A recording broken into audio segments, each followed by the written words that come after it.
भारत माता की। अरे भाई, रानी बाग वालों को क्या हो गया? ऐसी आवाज होगी क्या?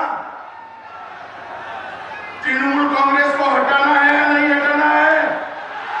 जरा जोर से बोलो, हटाना है या नहीं हटाना है? तो मेरे साथ दोनों हाथ उठाओ। माताएं भी उठाइए दोनों हाथ। परिवर्तन के संकल्प की मुट्ठी बीजिए और प्रचंड आवाज से बोलिए, भारत माता की, भारत माता की, भारत माता की। मंच पर उपस्थित हमारे लोकप्रिय सांसद सुभाष सरकार जी, श्री ज्योतिर्मय महतो जी, हमारे राष्ट्रीय मंत्री श्री अरविंद मेनन जी, जिला अध्यक्ष विवेकानंद पत्र जी, प्रदेश उपाध्यक्ष राजीव बनर्जी जी, यहाँ उपस्थित जोन संयोजक पार्थसारथी कुंडू जी, आज यहाँ पर आए हुए जिनको जिताने के लिए मैं आया हूँ। भैया जरा ध्यान से सुनना, आप लोगों के भरोसे जिनको कमल लेकर भेजा है, ऐसे हमारे 4 प्रत्याशी रानीवंश से श्री खुदीराम टुडू जी, आ गया ये खुदीराम जी, ताली बजाइए खुदीराम जी के लिए। बड़वान से पारसी मुर्मू जी आए हैं,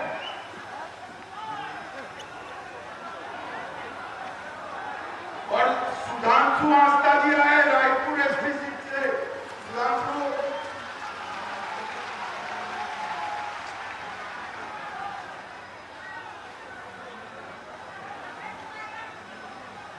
सबोल सरकार जी आए हैं से पारसी बदल में आए हैं, गौरी और सुधांशु आस्था जी आए रायपुर एसटी सीट से। सुधांशु, और कौन आया? क्या?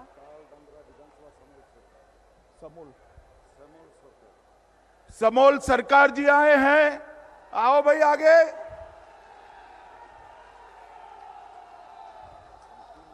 मैं आप लोगों से अपील करने आया हूं, ये तीनों हमारे प्रत्याशी है। 2 मई के बाद ये तीनों विधायक बनकर बंगाल की सरकार बनाने में अपना वोट देने वाले हैं। मित्रों, सबसे पहले मैं क्षमा प्रार्थी हूं। मित्रों, आज हम यहाँ एकत्रित हुए हैं, आने वाले दिनों में यहाँ पर चुनाव होने जा रहा है। आपका एक वोट ये तय करने वाला है कि महान पश्चिम बंगाल के अंदर 5 साल तक किस पार्टी की सरकार चलेगी, ये आप तय करेगा।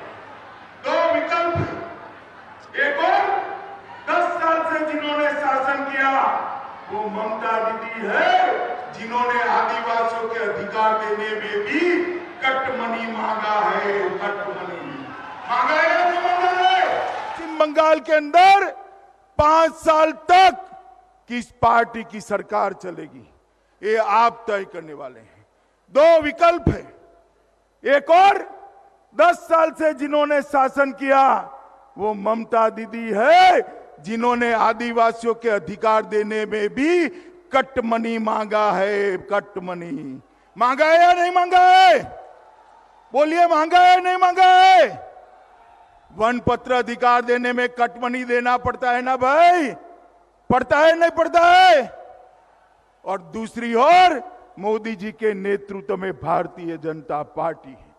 मित्रों, बंगाल की जनता ने बड़े चाव से कम्युनिस्टों को हटाकर तृणमूल कांग्रेस को लाया था। उनको लगता था कि ममता दीदी आएगी और मां, माटी और मानुष की सरकार देगी। उनको लगता था हमारी परेशानियों का अंत आ जाएगा।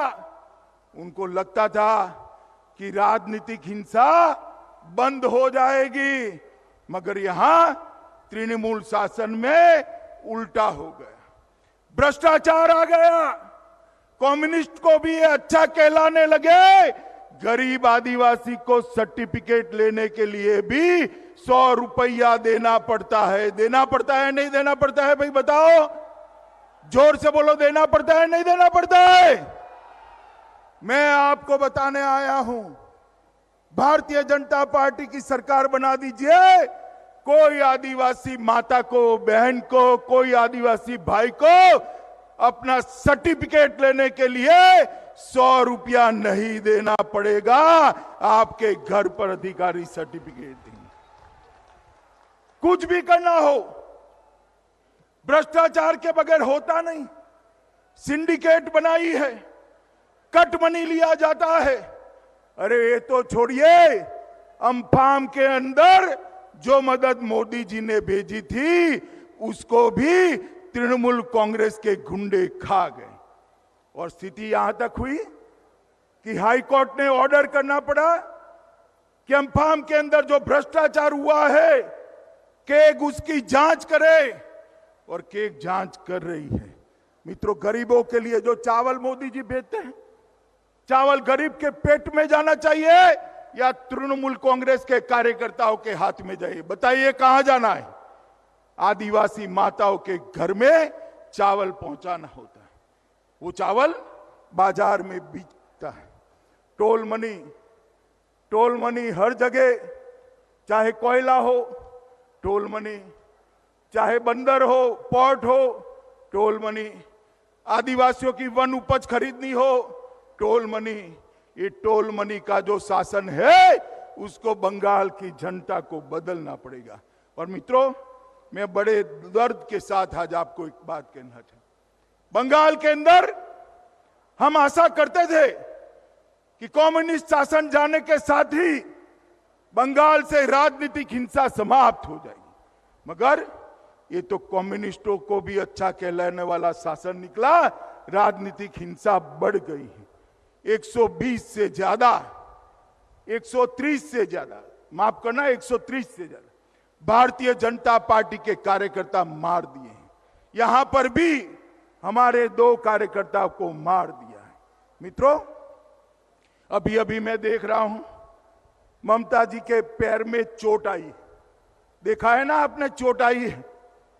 अब ये तय नहीं हो रहा कि चोट कैसे आई, जांच चल रही है। तृणमूल और कांग्रेस वाले कहते हैं कि बड़ा षड्यंत्र हो गया और चोट करा दी। चुनाव आयोग कहता है हमला नहीं हुआ है, हादसा हुआ है। भगवान जाने सच कौन है। मगर दीदी, आपके पैर में चोट आई, आप इतनी आहत हो गई हो, बहुत दुखी हो गई हो, व्हील चेयर में घूमती हैं। मगर मैं उनको पूछना चाहता हूं, मेरे 130 कार्यकर्ता जिनकी जान आपकी राजनीतिक हिंसा ने ली है, उनकी माताओं का दर्द आप जानती है? आपको इनके, आपके पैर की चोट के लिए तो दर्द होता है। 130 कार्यकर्ता मारे गए हैं, इनकी माताओं का दर्द आप नहीं जानती है? बंगाल की जनता इस बार 130 राजनीतिक हत्याओं का आपको बैलेट के मशीन के अंदर आपको उसका जवाब मिलने वाला है। दीदी, जो मारे गए वो किसी के बेटे नहीं थे क्या? किसी के भाई नहीं थे? किसी के पति नहीं थे? किसी के बाप नहीं थे? और मरते वक्त उनको दर्द नहीं हुआ होता? मैं तो ईश्वर से प्रार्थना करता हूं आप जल्दी अच्छी हो जाएं, मगर अच्छा होता कि 130 लोगों के लिए भी आपके दिल में थोड़ा दर्द होता। मित्रों, बंगाल की रेवेन्यू, कोयला चोरी हो रही है, गौ माता की तस्करी हो रही, घुसपैठ हो रही है। आप मुझे बताओ, बंगाल में घुसपैठ रोकनी चाहिए या नहीं रोकनी चाहिए? जोर से बोलो, रोकनी चाहिए या नहीं रोकनी चाहिए? क्या आप मानते हैं, क्या आप मानते हैं कि तृणमूल कांग्रेस की सरकार घुसपैठ रोक पाएगी? मानते हैं क्या? जोर से बोलिए, मानते हैं क्या? तो मित्रों, जो सरकार घुसपैठ न रोक पाए वो सरकार का कोई काम नहीं है। मित्रों, एक जमाने में बंगाल 25% से ज्यादा जीडीपी कंट्रीब्यूट करता था, आज वो एकदम नीचे आ गया है। ये बंगाल को मोदी जी ने वादा किया है ब्रिगेड मैदान पर कि हम बंगाल को सोनार बांग्ला बनाएंगे, हमारे आदिवासी भाइयों बहनों को अन्य राज्यों की तरह विकसित घरों में रहने का मौका देंगे।